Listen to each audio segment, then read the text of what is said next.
ليس لك به علم إن السمع والبصر والفؤاد كل أولئك كان عنه مسؤولا ولا تمش في الأرض مرحا إنك لن تخرق الأرض ولن تبلغ الجبال طولا كل ذلك كان سيئه عند ربك مكروها ذلك مما أوحى إليك ربك من الحكمة ولا تجعل مع الله إلها آخر فتلقى في جهنم ملوما مدحورا أفأصفاكم ربكم بالبنين واتخذ من الملائكة إناثا إنكم لتقولون قولا عظيما صدق الله العظيم.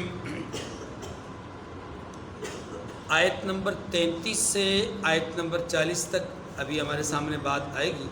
آیت نمبر 32 تک گفتگو ہو چکی تھی. آیت نمبر 33 سے آیت نمبر 40 تک اللہ تبارک و تعالی نے 5 باتوں کا یہاں پر حکم ارشاد فرمایا ہے، اور بلکہ 6 باتوں کا. 5 وہ باتیں جو یہاں مخصوص ہیں، 6ٹھی وہ بات ہے جس سے ان احکامات کی ابتدا ہوئی تھی، اس کو بھی ذکر کریں گے. تو 5 باتیں جو یہاں پر ان آیات میں موجود ہیں، ان میں سر فیض جو بات ہے وہ ہے ناحق قتل کرنے سے اللہ نے منع کیا ہے. نمبر 2، یتیم کے مال کو ضائع کرنا، اس پہ قبضہ کرنا اور اس کا ناجائز استعمال کرنا، یہ سب چیزیں منع ہیں. اس کے لیے لفظ استعمال ہوا کہ یتیم کے مال کے قریب بھی نہیں جانا. تیسرا حکم ہے کہ ناپ تول میں برابری رکھو، کمی بیشی نہ کرو. اور چوتھا حکم ہے کہ جس بات کی آگاہی نہ ہو، جس بات کا علم نہ ہو، وہاں پر اپنی رائے کا اظہار مت کرو. اور 5واں اور آخری حکم ان آیات میں وہ ہے تکبر سے بچنے کا حکم دیا ہے. تو پہلی بات کہ قتل ناحق سے بچو. آیت کریمہ کا ترجمہ پڑھتے ہیں پھر بات کرتے ہیں. وَلَا تَقْتُلُوا النَّفْسَ الَّتِي حَرَّمَ اللَّهُ إِلَّا بِالْحَقِّ، اور جس جاندار کا مارنا اللہ نے حرام کیا ہے اسے قتل نہ کرنا مگر جائز طور پر. بس یہاں پر رک کر بات سمجھ لیجیے. کسی بھی جان کا تلف کرنا، قتل کرنا، اس کے جواز کی 3 صورتیں ہیں. اس کے جواز کی، یہ مسلمان جان کی بات ہو رہی ہے، اس کی جواز کی 3 صورتیں. 3 وجہ سے جائز ہے، چوتھی کوئی وجہ نہیں ہے. پہلی وجہ یعنی یہ ترتیب نہیں ہے، لیکن میں اس گنتی کے اعتبار سے پہلی دوسری تیسری کر رہا ہوں. گنتی میں پہلی وجہ یا ایک وجہ یہ ہے کہ کوئی مسلمان ایمان اور اسلام سے ہاتھ دھو بیٹھے اور مرتد ہو جائے تو شریعت مطہرہ یہ کہتی ہے کہ اس آدمی کو جو اب مرتد ہو گیا، اس کو 3 دن کی مہلت دی جائے گی بلا شرط اور بلا مشروط. یہ دائرہ اسلام میں واپس آ جائے تو اچھی بات. اگر دائرہ اسلام میں واپس نہیں آتا، ایسی صورت میں شریعت مطہرہ کا حکم یہ ہے کہ اس آدمی کو غداری اسلام کی وجہ سے قتل کیا جائے گا. اب یہ کلمہ گو تھا، کلمہ چھوڑ کر مرتد ہوا، اس کے قتل کی یہ وجہ اور سبب بن گیا. اب اس کا قتل کرنا جائز ہے. لیکن یہاں یہ بات ذہن نشین کر لیں کہ اس کا قتل کرنا عام آدمیوں کے اختیار میں نہیں ہے.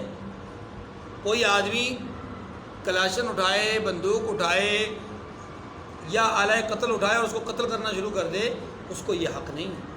یہ حکومت وقت کی ذمہ داری ہے. عدالت اس کو غداری اسلام کی وجہ سے قتل کرنے کا فیصلہ دے گی، اور ہمارے جو قانون نافذ کرنے والے ادارے ہیں وہ اس پر عمل درآمد کریں گے. گویا یہ کام اداروں کا ہے، عوام کا نہیں. لیکن بہرحال قتل ہونے کی ایک وجہ اور ایک صورت یہ ہے. دوسری، کسی بھی کلمہ گو کے قتل ہونے کی دوسری صورت یہ ہے کہ کوئی مسلمان شادی شدہ ہو اور زنا کرے اور جرم زنا ثابت ہو جائے، خواہ وہ خود گواہی دے دے 4 دفعہ، خواہ اس کے اوپر 4 گواہ جو اس پورے منظر کو دیکھنے والے ہوں، یعنی جرم ثابت ہو جائے اور آدمی ہو شادی شدہ مسلمان ہو، اب اس کو کنکر مار مار کر کے، جس کو سنسار کرنا کہتے ہیں، وہ مار مار کے اس کو قتل کیا جائے گا۔ یہ قتل کی دوسری صورت ہے۔ تیسری صورت، کسی مسلمان نے دوسرے مسلمان کو قتل کیا ہو یا ذمہ کو قتل کیا ہو۔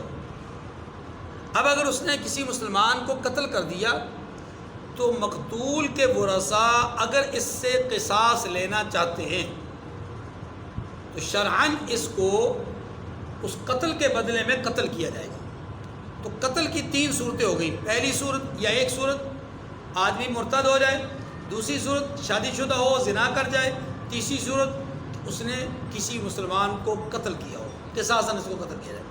اس لیے فرمایا کہ کسی جان کو مت مارنا، مت قتل کرنا سوائے اس کے جس کا قتل کرنا حق ہو، یعنی جس کا قتل کرنا جائز ہو۔ اور وہ جائز کون سی صورتیں؟ 3 صورتیں میں نے آپ کے سامنے عرض کی۔ یہ بات ختم۔ اب اگلی بات، وَمَنْ قُتِلَ مَظْلُومًا فَقَدْ جَعَلْنَا لِوَلِيِّهِ سُلْطَانًا فَلَا يُسْرِفْ فِي الْقَتْلِ إِنَّهُ كَانَ مَنْصُورًا۔ پہلے اس کا ترجمہ پڑھ لیں، پھر میں بات سمجھاتا ہوں۔ فرمایا جو شخص ظلم سے قتل کیا جائے، ہم نے اس کے ورثاء کو اختیار دیا ہے۔ کیا اختیار دیا ہے؟ کہ ظالم قاتل سے قتل کا بدلہ لیا جائے یا وہ بدلہ لے تو اس کو چاہیے کہ قتل میں زیادتی نہ کرے۔ اِنَّهُ كَانَ مَنْصُورًا، وہ منصور و فتح یاب ہے۔ توجہ کیجیے، ایک مسلمان دوسرے مسلمان کو قتل کر دیتا ہے۔ اب یہ جو قتل ہوا، مقتول جو ہے، اس کے ورثاء کو اللہ تبارک و تعالیٰ نے اختیار دے رکھا ہے کہ وہ قاتل سے قصاص لیں، قاتل سے۔ یہاں یہ نقطہ ذہن میں رکھ لیجئے کہ مقتول کا بدلہ لینا حکومت کی ذمہ داری نہیں ہے۔ حکومت کی کیا مطلب ذمہ داری؟ میں نے جو جملہ کہا ہے اس کا مطلب یہ ہے کہ اگر مقتول کے ورثاء بدلہ نہیں لینا چاہتے تو حکومت زبردستی بدلے میں قصاص قتل نہیں کرے گی۔ اگر مقتول کے ورثاء معاف کر دیتے ہیں تو ان کی طرف سے معافی کافی ہو جائے گی۔ مقتول کے ورثاء میں سے ایک فرد بھی قصاص سے انکار کر کے دیت کی طرف آتا ہے تو اب دیت کا ہی فیصلہ ہوگا۔ ایسا نہیں ہے کہ حکومت کہے نہیں جناب ہم نے تو اس کو قتل ہی کرنا ہے۔ یہ مطلب ہے اس کا۔ اگر نافذ کرنے کی بات ہے، قانون نافذ کرنے کی بات ہے، تو اگر مقتول کے ورثاء قصاص ہی چاہتے ہیں تو پھر یہ حکومت کی ذمہ داری ہے کہ وہ اس قصاص کے عمل کو نافذ کرے۔ یہ جو میں نے پہلے جملہ کہا تھا اس کا مطلب یہ ہے کہ حکومت وارث نہیں ہوتی۔ وارث کون ہوتا ہے؟ مقتول کے ورثاء، بیٹے ہیں، باپ ہیں، وغیرہ وغیرہ۔ یاد رکھیے کہ جہاں پر کسی مسلمان کا قتل ہو جائے اس مسلمان کے ورثاء ہی قاتل سے بدلہ لینے، دیت لینے یا معاف کرنے کا اختیار رکھتے ہیں۔ حکومت کو کوئی اختیار۔ اس کا مطلب یہ ہوا کہ ہمارے ملک کے اندر اگر ایک آدمی قتل کرتا ہے اور اس کو پھانسی کا آرڈر دیا جاتا ہے، اور پھر آپ جانتے ہیں کہ جب پھانسی کا عمل نافذ ہونے جا رہا ہوتا ہے اس وقت آپ کے ملک کا جو صدر ہوتا ہے اس کو یہ ثوابدیدی اختیارات آپ کی قانون نے دے رکھا ہے کہ اگر اس سے اپیل کی جائے اور حکومت یعنی سربراہ مملکت جس کو صدر کہتے ہیں، صدر اگر وہاں پر نرمی کا برتاؤ کرے اور معاف کر دے، ہاں جی معاف کرنے سے مراد یہ کہ قصاص میں پھانسی نہ دے اور اس کے بدلے میں قید رکھے، تو اس کو یہ اختیار حاصل ہے یہ آپ کے ملک میں۔ لیکن یہ قانون شریعت کے خلاف ہے۔ یہ قانون کیا ہے؟ شریعت کے مطابق نہیں ہے، کیونکہ صدر آپ کے اس مقتول کا وارث نہیں ہے. مقتول کا وارث وہی ہے جو شرعی طور پہ وارث بنتے ہیں. اس لیے اگر وہ قصاص لینا چاہتے ہیں تو قصاصاً قتل ہی کیا جائے گا. اگر وہ نہیں لینا چاہتے تو پھر دیت, اور اگر وہ دیت بھی معاف کرنا چاہتے ہیں تو ان کو شریعت نے اختیار دیا ہے. یہ مطلب اس کا. اب ایک بات تو یہ. دوسری بات اسی جملے میں یہ کہی گئی ہے کہ مقتول کے جو ورثاء ہیں ان کو اختیار تو دے دیا کہ آپ قصاص لے سکتے ہیں, آپ دیت لے سکتے ہیں, آپ معاف کر سکتے ہیں. لیکن جب آپ قصاص لینا ہی چاہیں یا آپ دیت لینا ہی چاہیں تو آپ نے ظلم نہیں کرنا. پھر آپ نے ظلم کیا مطلب؟ مطلب یہ ہے کہ اگر آپ کے مقتول کو گولی مار کر کے قتل کیا گیا ہے, آپ کے مقتول کو تلوار سے کاٹا گیا ہے, گردن کاٹ دی گئی ہے, تو اب یہ نہ ہو کہ آپ کی باری آئے قصاص لینے کی تو آپ کہیں جناب میں نے تو اس کے اعضاء کو ٹکڑے ٹکڑے کرنا ہے, ہم نے تو پہلے اس کو جو ہے وہ برینا کر کے پورے شہر کا چکر لگوانا ہے, ہم نے اس کا منہ کالا کر کے چکر لگوانا ہے, وغیرہ وغیرہ تھا. یاد رکھیے جتنا جرم اس نے کیا ہے اس سے زیادہ اس کو سزا دینا یہ اس کے ساتھ ظلم ہے.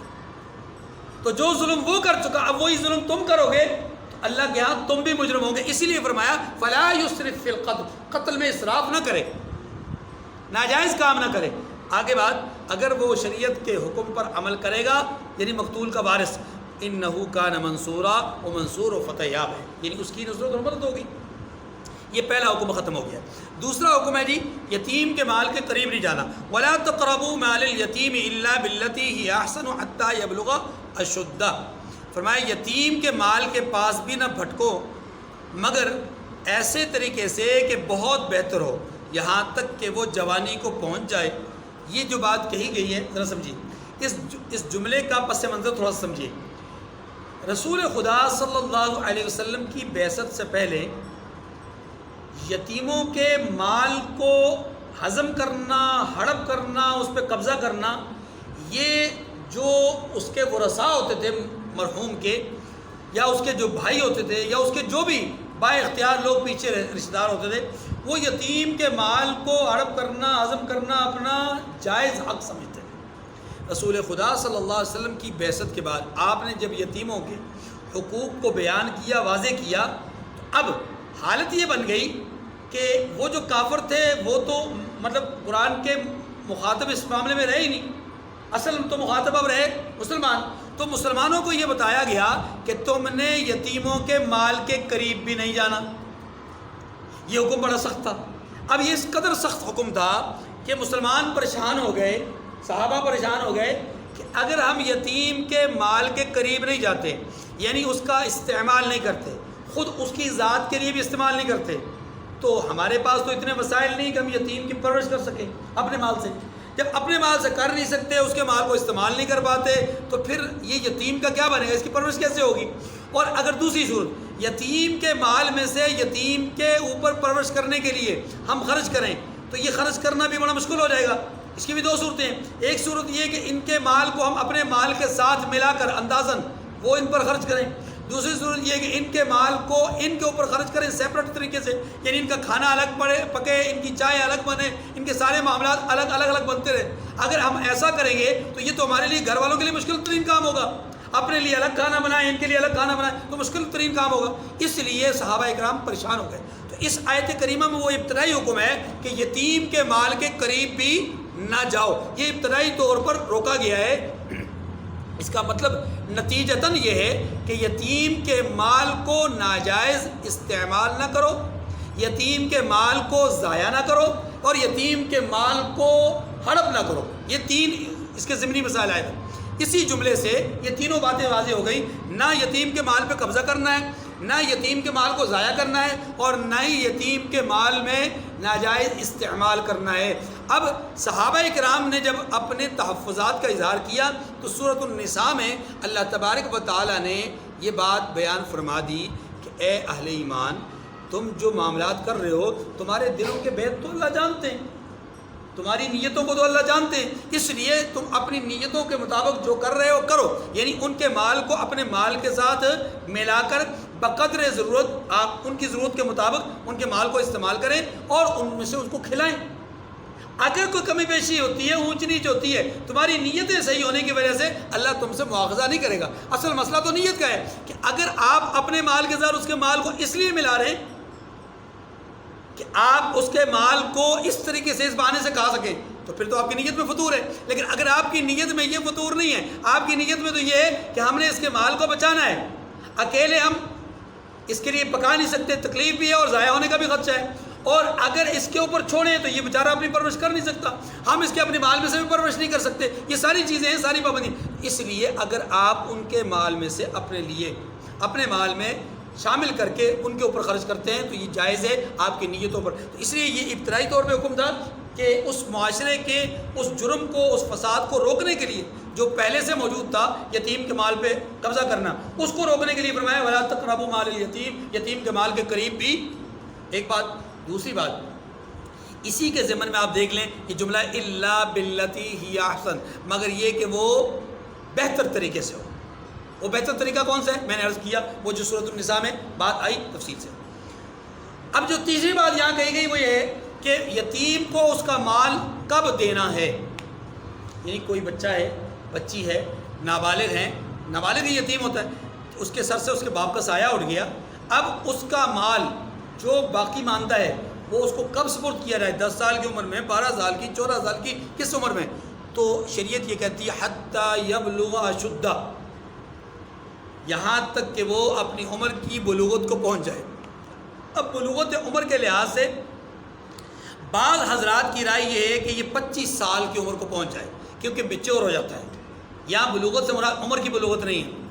بعض حضرات کی رائے یہ کہ نہیں، یہ عمر کے لحاظ سے جب شرعی بلوغت اس کے اوپر طاری ہوتی ہے اس وقت اس کا سپرد کیا جائے۔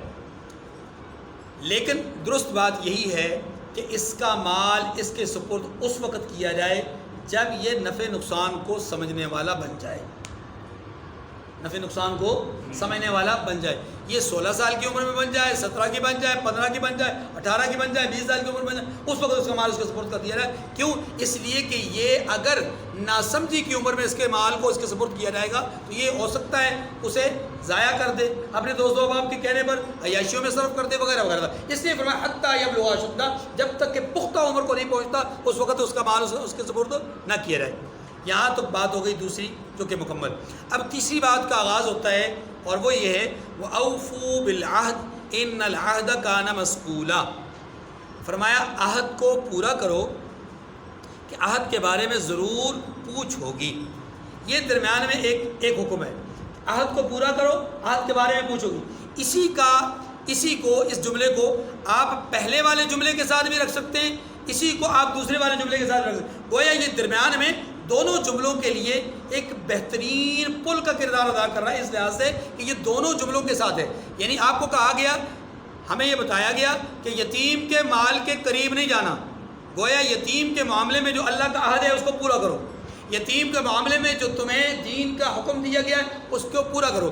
اگلی بات کیا ہے کہ ناپ تول میں جو تمہیں حکم دیا گیا اس کو پورا کرو، ناپ تول میں جو عہد تم سے کیا گیا یا تم نے کیا اس کو پورا کرو، معاہدات کے اندر جو یعنی لین دین کا جو معاہدہ تم نے کیا اس کو پورا کرو۔ یہ جو درمیان میں حکم ہے یہ اصل میں اس کو آپ مستقل حکم لیں گے تو یہ 6 احکامات ہو جائیں گے، اور اگر آپ اس کو مستقل حکم نہ لیں تو پھر یہ پہلے اور بعد کے دونوں احکامات کے ساتھ یہ متعلق ہے کہ آپ نے یتیم کے مال کے قربت اختیار نہیں کرنی، یہی اللہ کا حکم ہے، اور اللہ کے وعدے کو پورا کرنا تمہاری ذمہ داری، اور آپ نے ناپ تول میں بھی کمی بیشی نہیں کرنی، یہی اللہ کا حکم ہے، اور اللہ کے حکم کو پورا کرنا یہ ضروری ہے۔ اس لیے فرمایا وَأَوْفُوا بِالْعَهْدِ، عہد کو پورا کرو۔ وہ عہد اللہ کا ہے تب پورا کرو، بندوں کے ساتھ کیا ہوا ہے تب پورا کرو، خود اپنے ساتھ کیا ہوا ہے تب پورا کرو۔ اب آپ کہیں گے اپنے ساتھ کیا عہد ہوتا ہے؟ اپنے ساتھ عہد یہ ہوتا ہے کہ انسان نیت کرتا ہے کہ اگر میرا فلاں کام ہو گیا، میرا فلاں کام ہو گیا تو میں اللہ کے لیے 20 رکعت نفل جو ہے وہ پڑھوں گا۔ اب یہ اس نے عہد کیا اپنے ساتھ، یاد کیا اس نے اپنے ساتھ، یا میں اللہ کی راہ میں 10,000 روپیہ، 5,000 روپیہ، 2,000 روپیہ خرچ کروں گا، یا میں اللہ کے راستے میں جو ہے وہ بکرا ذبح کروں گا، اللہ کے لیے یہ کروں گا۔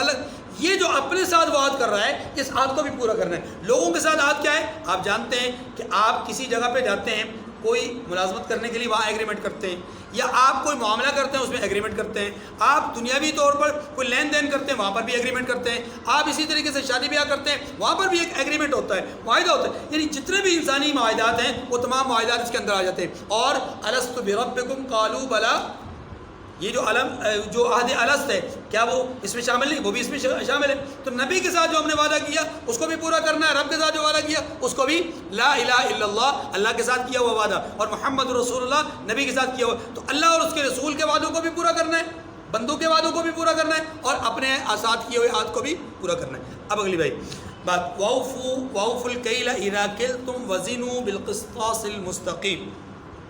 اور جب ناپ کر دینے لگو تو پیمانہ پورا بھرا کرو، اور جب تول کر دو تو ترازو سیدھی رکھ کر تولا کرو. دیکھیے ایک ہوتا ہے ناپنا اور ایک ہوتا ہے تولنا. آپ جانتے ہیں کہ یہ جو تولنا ہے اس کا تعلق وہ جو کنڈا ہوتا ہے اس کے ساتھ ہوتا ہے، چاہے وہ جدید شکل کا ہو چاہے وہ پرانی شکل کا ہو اس کے ساتھ ہوتا ہے. ٹھیک ہے، ایک طرف آپ ایک پیمانہ رکھتے ہیں یا اپنا وزن رکھتے ہیں اور دوسری طرف آپ وہ چیز جو خریدی جا رہی ہے اس کو ڈالتے ہیں. جب وہ دونوں ہم وزن ہو جاتے ہیں تو آپ کہتے ہیں پیمانہ وزن برابر ہو گیا ترازو نے. اس کے لیے شریعت نے کہا ہے کہ جو ترازو ہے نا، ترازو، اس ترازو میں جو چیز آپ نے دینی ہے اس کا پلڑا تھوڑا جھکا کے رکھو. کیا مطلب؟ دیتے وقت چیز زیادہ دو. ہمارے ہاں اس کا بالکل برعکس ہے. آپ 1 کلو مرغی لینے جائیں تو 900 گرام ہوتی ہے، یہ کہا جاتا ہے 900 گرام، ورنہ ان کے اپنے جو کنڈے ہوتے ہیں ان کے اندر بھی فرق ہوتا ہے، پیمانوں کے اندر بھی فرق ہوتا ہے. ڈیجیٹل جو سسٹم ہے وہ ایسا فٹ کیا ہوتا ہے کہ اس میں بھی 30 35 40 گرام جو ہے اس میں بھی کمی ہوتی ہے. نظر وہ آپ کو شو پورا کرتا ہے، لیکن آپ اس کا وہی وزن کسی اور جگہ پہ جا کر تولیں تو آپ کو کچھ گرامز میں جو ہے وہ کمی بیشی نظر آئے گی. معلوم یہ ہوا کہ کنڈا یہ ادھر خراب ہے یہ ادھر خراب ہے، تیسری جگہ پہ کریں گے وہاں پہ بھی کمی. تو یہ سب نے خود سے فٹ کیا ہوتا ہے. ٹھیک ہے، اسی طریقے سے وہ جو تسلے میں رکھ کر کے ترازو میں رکھ کر کے جو چیز دی جاتی ہے اس میں بھی عام طور پہ ترازو کا وزن نسبتاً زیادہ ہوتا ہے. بعض اوقات جو ہے وہ ترازو ہلکے درجے کا ہوتا ہے، بعض اوقات ترازو اپنا وہ جو تسلا جو ہے وہ موٹے اپنا وزن زیادہ ہوتا ہے اس کا. اب جب اس کا وزن زیادہ ہوگا، اوپر آپ نے 1 کلو بھی رکھنا ہے تو ان کا وزن تو آٹومیٹکلی زیادہ ہوگا. ٹھیک ہے، بعض اوقات یہ ہلکے ہوتے ہیں اور وہ تو یہ فرق ہوتا ہے آپ کے چیز کے لینے اور دینے میں. شریعت مطہرہ نے اسی میں کہا ہے کہ ناپ تول میں کمی بیشی نہ کرو. دیکھیں یہ ہو گیا تولنا. اور ایک ہوتا ہے ناپنا. ناپنا کہتے ہیں پیمائش کرنے کو. کس چیز کو؟ پیمائش کرنے کو. آپ فٹ کے حساب سے، گز کے حساب سے، میٹر کے حساب سے جو جگہ یا چیز لیتے ہیں اس کو کہتے ہیں ناپنا. تو ناپنے میں بھی کمی بیشی نہیں ہونی چاہیے، تولنے میں بھی کمی بیشی. اچھا ایک لفظ اور بھی استعمال ہوتا ہے اس کو بھی سمجھ لیجیے، ماپنا. ماپنا کس کو کہتے ہیں؟ کہ وہ چیز جسے آپ ایک مخصوص پیمانے میں رکھ کر کے دیتے ہیں. جیسے مثال کے طور پر دودھ والے دودھ بیچتے ہیں، تو آپ نے کبھی دیکھا ہے وہ کنڈے پہ وزن کرتے ہو؟ کبھی نہیں کرتے. انہوں نے ایک پیمانہ رکھا ہوا ہے، ایک برتن رکھا ہوا ہے. وہ برتن پاؤ کا ہے، آدھے کلو کا ہے، کلو کا ہے، 2 کلو کا ہے، 4 کلو کا ہے، 5 کلو، وہ ایک برتن ہے. اسی برتن کو وہ ایسے کر کے بھرتے ہیں اور بھر کر کے شاپر میں ڈال دیتے ہیں، برتن میں ڈال دیتے ہیں. ٹھیک ہے، اسی کو کہا گیا کہ اگر یہ بھی کرنا ہے نا تو اس کو لیول کرنا ہے. ایسا نہ ہو کہ یہ جب آپ تولنا چاہو تو نیچے سے بھر کے لو اور ذرا ہلا کر کے اس کا، اگر آپ 10 گرام 2 گرام 5 گرام 15 گرام جان بوجھ کر اگر آپ اس میں سے کم کرتے ہیں وہ دودھ تو آپ کی طرف آ جائے گا، لیکن اللہ کے نزدیک آپ کیا ہو جائیں گے؟ مجرم ہو جائیں گے. ناپنے، تولنے اور ماپنے میں آپ نے کمی بیشی، یہ جو لفظ کمی بیشی کا استعمال کر رہا ہوں نا یہ اس لیے کر رہا ہوں کہ یہ دونوں صورتیں ہوتی ہیں. بعض اوقات بندہ کوئی چیز لیتا ہے، بعض اوقات بندہ کوئی چیز دیتا ہے. دونوں صورتوں میں خریدتا ہے یا بیچتا ہے، دونوں صورتوں میں برابری کرنی ہے. ہاں اگر حقدار اپنے حق سے زائد کسی کو دے دے یا اپنے حق میں کچھ معاف کر دے تو یہ اس کو اختیار ہے. اس کو مثلا گندم آپ سے کسی نے 1 من لی، واپس 1 من گندم ہی دینی چاہیے، واپس 1 من گندم ہی دینی چاہیے. آپ واپسی میں اس کو 1 من کے بجائے خود سے اپنی مرضی سے کہتے ہیں بھائی یہ 1 من گندم آپ کی، یہ 5 کلو گندم میری طرف سے آپ کے لیے دیا، جائز. یا آپ دینے گئے 1 من گندم اور وہ جو مالک ہے وہ کہتا ہے بھائی آپ نے 1 من گندم دے دی، اب یہ 5 کلو میری طرف سے آپ تحفتاً لے جائیں. گویا اس نے 35 کلو لے لی تو اپنا حق چھوڑ دیا یا ادھر سے چھوڑ دیا یہ ادھر سے چھوڑ دیا، اس کا اختیار ہے۔ لیکن اگر یہی چیز معاہدے کی شکل میں ہو، دوسری طرف آ جائیں، اگر یہی چیز معاہدے کی شکل میں ہو کہ 1 من گندم جس سے لی گئی وہ کہتا ہے جناب آپ جب واپس کرو گے تو آپ نے 40 کلو نہیں 45 کلو واپس کرنی ہے، تو یہ شران سود ہے۔ یہ شران کیا ہے؟ کتنا فرق آ گیا؟ اگر معاہدے کے اندر شامل ہے تو پھر سود ہے، اگر معاہدے کے اندر شامل نہیں، معاہدے کے اندر ایک من ہی دینا لین دین ہے، لیکن جب وقت ادائیگی ہے اس میں دینے والا اضافہ کر دے یا لینے والا کمی کر کے لے لے، تو دونوں طرف سے اختیار حاصل۔ وَأَوْفُوا الْكَيْلَ إِذَا كِلْتُمْ وَزِنُوا بِالْقِسْطَاسِ الْمُسْتَقِيمِ ذَلِكَ خَيْرٌ وَأَحْسَنُ تَأْوِيلًا۔ فرمایا یہ بہت اچھی بات ہے اور انجام کے لحاظ سے بہت بہتر بات ہے۔ کون سی بات بھائی؟ یہ جو باتیں گزری ہیں پیچھے، یہ ساری باتیں اگر اس کا مصداق ان ساری باتوں کو لے لیں، کون سی؟ اللہ کے ساتھ، پیچھے سے شروع ہو جائے، اللہ کے ساتھ کسی اور کو شریک نہ ٹھہراؤ، والدین کے ساتھ حسن سلوک کا معاملہ کرو، بخل سے باز آؤ، تبذیر سے باز آؤ، فضول خرچی سے باز آؤ، اور اپنے ہاتھ کو اپنے گردن پہ مت باندھے رکھو۔ اسی طریقے سے فرمایا اپنی اولاد کو فقر و فاقہ کے ڈر سے قتل مت کرو اور زنا کے قریب نہ جاؤ۔ پھر کہا کہ کسی نفس کو ناحق قتل نہ کرو، یتیم کے مال کے قریب نہ جاؤ، عہد کو پورا کرو، اور ناپ تول میں جو کمی بیشی ہے اس کو نہ کرو۔ فرمایا ذالک خیر، اگر ان حکموں پر تم عمل کرو گے تو یہ بہتر ہے، یہ تمہارے لیے دنیا کے اعتبار سے بھی، آخرت کے اعتبار سے، معاش کے اعتبار سے بھی، معاد کے اعتبار سے بھی، ٹھیک ہے۔ اگر تم اس پر عمل نہیں کرو گے تو پھر تمہارے لیے خیر نہیں ہے، پھر تمہارے لیے خیر، تو جب خیر ہے اور عمل نہ ہوگا تو پھر خیر نہیں۔ اس کا مطلب یہ ہوا کہ آج دنیا کے اندر جو کمی بیشی ہمیں نظر آ رہی ہے، دنیا کے اندر جو بحران نظر آ رہا ہے، معاش کا، اخلاق کا، دین کا، دنیا کا، اس کی وجہ یہ ہے کہ ہم نے احکامات کو چھوڑ دیا۔ اگر احکامات پر عمل ہوتا تو ذالک خیر، یہ ہمارے لیے بہتر ہوتا، واحسن تأویلا، اور پھر اگلی بات کیا فرمائی؟ فرمائی یہ صرف دنیا میں ہی بہتر نہیں، واحسن تأویلا، انجام کے لحاظ سے بھی بہتر ہے۔ کاش کہ ہم سمجھیں۔ اب اگلی چوتھا حکم جی، وَلَا تَقْفُ مَا لَيْسَ لَكَ بِهِ عِلْمٌ إِنَّ السَّمْعَ وَالْبَصَرَ وَالْفُؤَادَ كُلُّ أُولَٰئِكَ كَانَ عَنْهُ مَسْئُولًا۔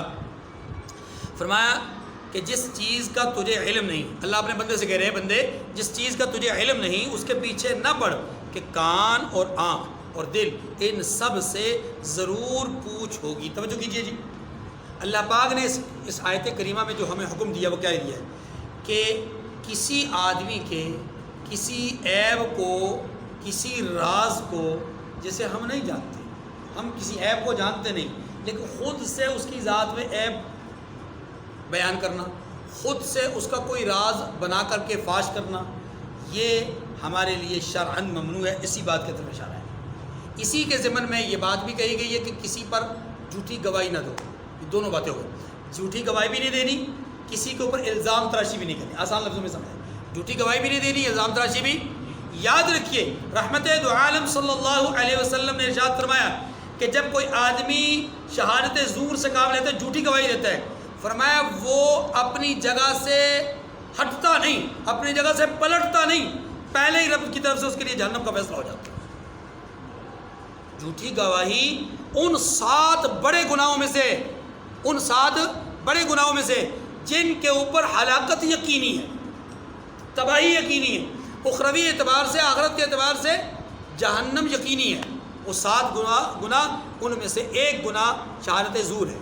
آپ اندازہ کیجئے یہ جو شہادت زور ہے، یعنی جو جھوٹی گواہی ہے، اس کو اللہ نے شرک کے ساتھ جوڑا ہے، اس کو اللہ نے اس شخص کے عمل کے ساتھ جوڑا ہے جو میدان جنگ سے پیٹ پھیر کر عین جنگ کے دوران بھاگ جائے۔ یہ اتنا بڑا جرم ہے گواہی دینا جھوٹی، اور جھوٹا گواہ جو ہے وہ اللہ کے نزدیک انتہائی زیادہ ناپسندیدہ ترین آدمی ہے۔ اس لیے فرمایا وَلَا تَقْفُ مَا لَيْسَ لَكَ بِهِ عِلْمٌ، کہ جس چیز کا تمہیں علم نہیں ہے اس کے پیچھے مت پڑو، یعنی جھوٹی گواہی نہ دو، ایک معنی۔ دوسرا معنی یہ کہ کسی پر الزام نہ لگاؤ۔ بھائی آپ دیکھیے نا، یہ دور ہے سوشل میڈیا کا، ہم اپنے کسی بھی مخالف، چاہے وہ مذہبی مخالف ہے، چاہے وہ سیاسی مخالف ہے، چاہے وہ رشتے کے لحاظ سے مخالف ہے، چاہے وہ کسی بھی اعتبار سے ہمارا مخالف ہے، ہمارے پڑوسی ملک ہے جو کہ ہمارا دشمن ہے، لیکن یاد رکھیے دشمن بھی ہو کافر بھی ہو اس کے اوپر ایسی بات کرنا جس کا مجھے علم نہیں، جس کی مجھے تحقیق نہیں، کافر ہے وہ، ہندو ہے، یہودی ہے، سکھ ہے، قادیانی ہے، کوئی بھی ہے، لیکن اس کے اوپر ایسا الزام لگانا، ایسی بات کرنا جو میں نے اس میں نہیں دیکھی، اس کے متعلق یقینی طور پہ نہیں جانتا، اگر میں وہ الزام لگا رہا ہوں تو اللہ کے نزدیک میں اس آیت کریمہ کی روشنی میں مجرم بنتا ہوں، وہ کافر ہی کیوں نہ ہو۔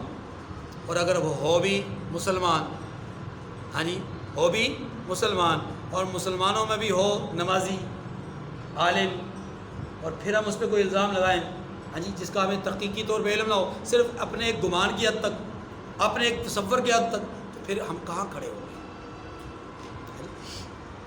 ان السمع، آگے فرمایا گیا 3 چیزوں کا ذکر کیا، فرمایا کان، آنکھ، دل، ان کے بارے میں قیامت کے دن پوچھ ہوگی۔ ان کو کیوں خاص طور پہ ذکر؟ کیا ہاتھ کے بارے میں پوچھ نہیں ہوگی؟ کیا پاؤں کے بارے میں پوچھ نہیں ہوگی؟ کیا دیگر ہر عضو کے بارے میں پوچھ ہوگی؟ لیکن ان 3 اعضاء کو خاص طور پہ کیوں کیا ذکر کیا؟ یہ اعضاء میں سے رئیس اعضاء ہیں، یعنی جو اعضاء کے رئیس ہیں، اعضاء میں سے جو سردار اعضاء ہیں یہ وہ ہے۔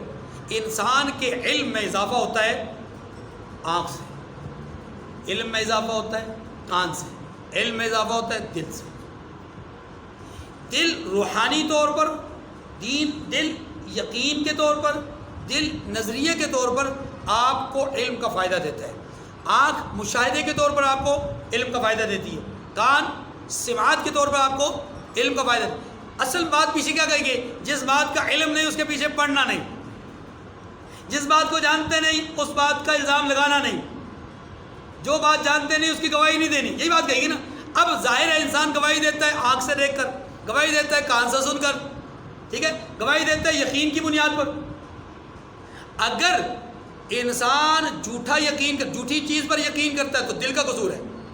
اگر انسان کوئی چیز دیکھتا نہیں اور کہے کہ میں نے دیکھا ہے تو یہ آنکھ کے اوپر الزام ہے، اور اگر انسان نے کوئی چیز سنی نہیں اور کہے میں نے سنی ہے، یا سنی ہے لیکن غلط سنی ہے، ان تمام صورتوں میں یہ علم کی حصول کے لیے یہ چونکہ بنیادی اعضاء ہیں، ان اعضاء کو یہاں پر ذکر کیا گیا، ورنہ تمام اعضاء سے ان کے جرم کے حوالے سے سوال ہوگا قیامت کے دن۔ زبان کے بارے میں سوال ہوگا، کان کے بارے میں سوال ہوگا، اسی طریقے سے ہاتھ کے بارے میں سوال ہوگا، پاؤں کے بارے میں سوال ہوگا، یہ ساری چیز سوال۔ لیکن یہاں پر چونکہ پچھلی بات یہ کی گئی کہ جس چیز کا علم نہیں، تو علم کا تعلق خصوصی طور پر حصول علم کے لیے یہ 3 بنیادی ذرائع ہیں۔ اب آپ کہیں گے جناب زبان سے پڑھنے سے بھی علم حاصل ہوتا ہے، دیکھیے زبان سے پڑھنے سے جو علم حاصل ہوتا ہے وہ 4تھے نمبر پر ہے۔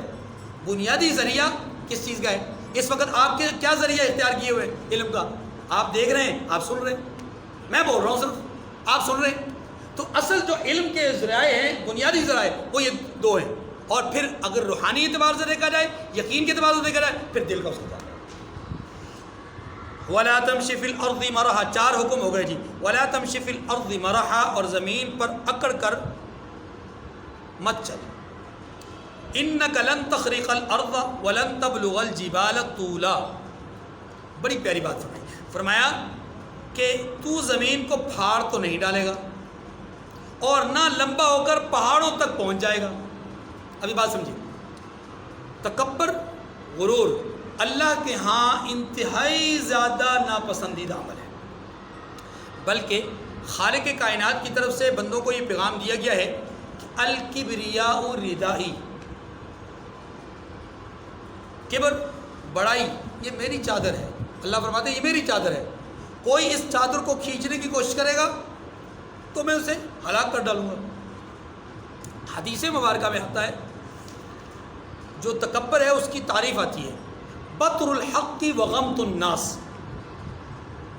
حق بات کو جھٹلا دینا، حق بات کی نافرمانی کرنا، اور غمت الناس کا معنی ہے لوگوں کو حقیر جاننا۔ میرا لباس اچھا ہے، یہ ہلکے لباس والا آدمی ہے، میں اونچی شان والا ہوں، یہ ہلکی شان والا ہے، میں عالم ہوں، یہ غیر عالم ہے، میں ان کے ساتھ اٹھنا بیٹھنا پسند نہیں کرتا، میں چودھری ہوں، میں ان کے ساتھ اٹھنا بیٹھنا نہیں پسند، میں مالک ہوں، میں ان کے ساتھ اپنے مزدوروں کے ساتھ بیٹھنا۔ یہ جو تکبر ہے نا، یہ تکبر یہی ہے کہ لوگوں کو حقیر جاننا اور حق بات کو قبول نہ کرنا، کیونکہ اس کی انا کا مسئلہ ہے۔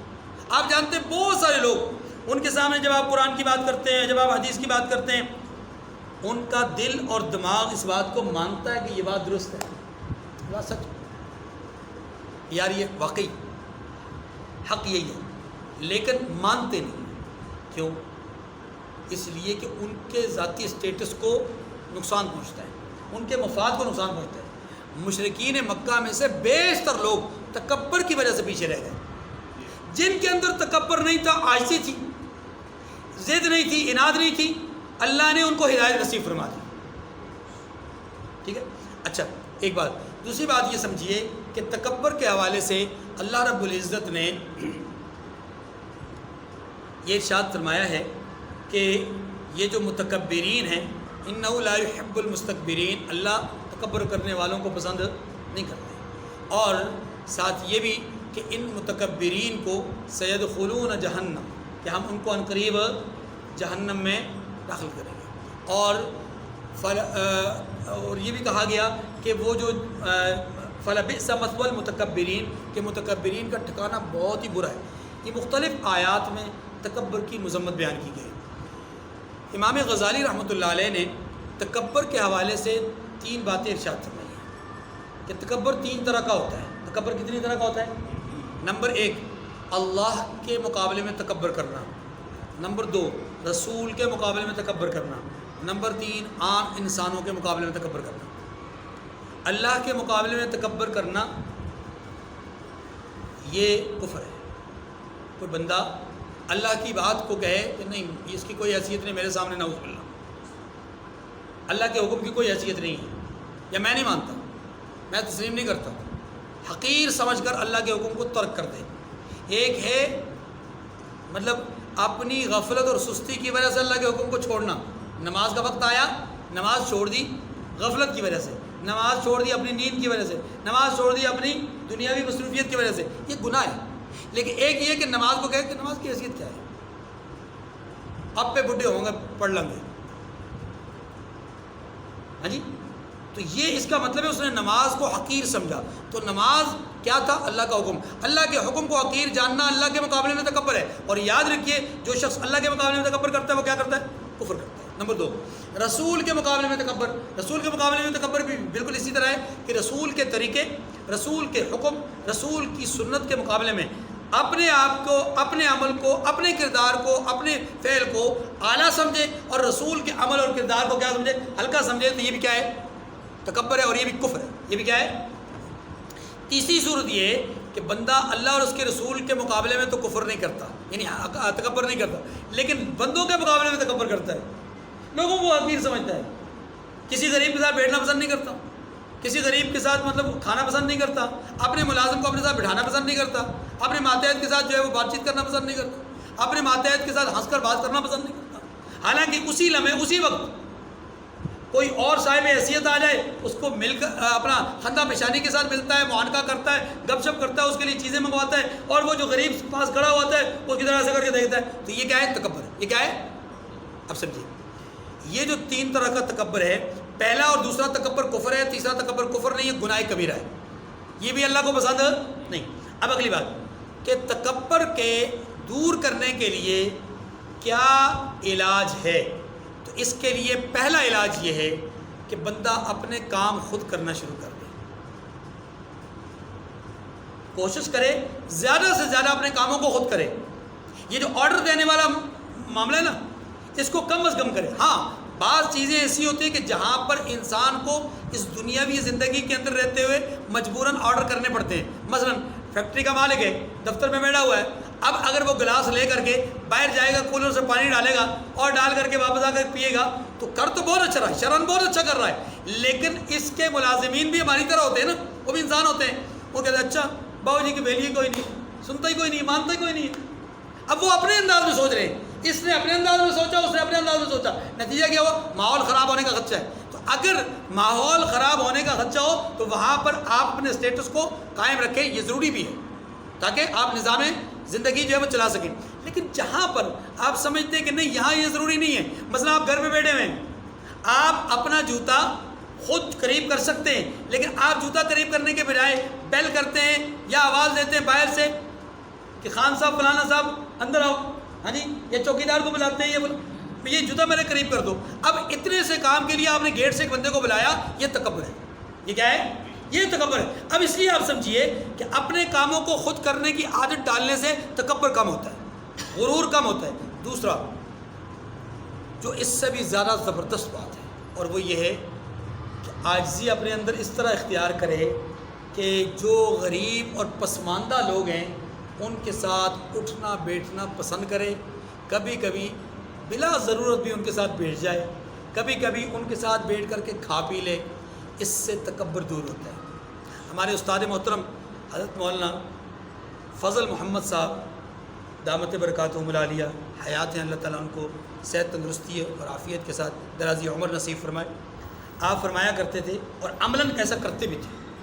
استاد حدیث ہونے کے باوجود، بنوری ٹاؤن کے بہت بڑے استاد ہونے کے باوجود فرمایا کرتے تھے کہ بھائی اپنے اندر سے تکبر مٹانا ہے نا، تو کبھی کبھی یہ غریب جو پتھارے دار ہوتے ہیں نا، ریڑھی بان اور اس طرح، کبھی ان کے پاس کھڑے ہو جایا کرو. اگر ان کے پاس یہ بیٹھے ہوئے ہیں تو ان کے پاس بیٹھ جایا کرو. یہ غریبوں کے پاس کوئی بھی کام نہیں ہے. تو آپ خود حضرت جو ہے نا وہ باہر نکلا کرتے تھے. ایک موچی ہوتا تھا، اس کے پاس پتھر پڑے ہوئے تھے، یعنی کرسیاں یا وہ جو چوکیاں وغیرہ ہوتی ہیں وہ بھی نہیں، پتھر، ٹوٹے ہوئے پتھر پڑے ہوئے تھے 2-3، اور ان کے اوپر وہ صاحب خود بیٹھتے تھے، ساتھ ہی وہ پتھر پڑے ہوتے. تو حضرت جا کر کے نا اس سے سلام کرتے، سلام کر کے وہاں بیٹھ جاتے. وہ عزت بڑی کرتا تھا. لیکن حضرت فرماتے بھائی نہیں، میں نے آپ کے ساتھ بیٹھنا، کچھ دیر گپ شپ کرنی ہے. تو 5-10 منٹ 15 منٹ حضرت ان کے ساتھ گپ شپ کرتے تھے. تو یہ بالکل مین روڈ پر، اور ہر کوئی آنے جانے والا دیکھ رہا ہے، اور اکثر لوگ ان میں سے جو ہے وہ حضرت کو جانتے تھے.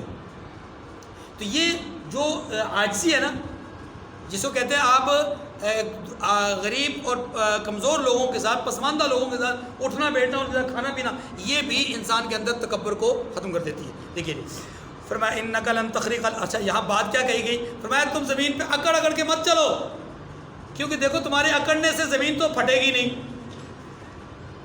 تمہارے اکڑنے سے مطلب پاؤں اٹھا کر رکھنے سے زمین نہیں پھٹے گی.